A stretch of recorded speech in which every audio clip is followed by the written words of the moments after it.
1,00,000 টাকা ঋণের প্রলোভনে বিভিন্ন জেলা থেকে রাজধানীর শাহবাগে লোকজন জড়ো করার অভিযোগে মাহবুবুল আলম চৌধুরী নামের একজনকে গ্রেপ্তার করেছে পুলিশ।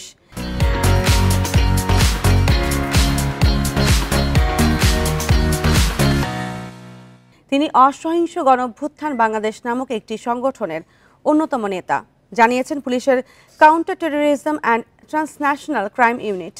গোপন সংবাদের ভিত্তিতে সোমবার রাত 8টার দিকে রাজধানীর শান্তিনগরে অভিযান চালিয়ে মাহবুবুল আলমকে গ্রেপ্তার করা হয়।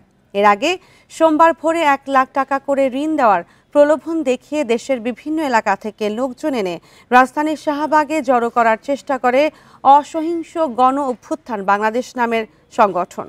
প্রলোভনে পড়া ভুক্তভোগী ও শাহবাগ থানা পুলিশ এই তথ্য নিশ্চিত করেছে। মাহবুবুল আলম ওই সংগঠনের কেন্দ্রীয় কমিটির সিনিয়র যুগ্ম সদস্য সচিব ও অন্যতম আহ্বায়ক।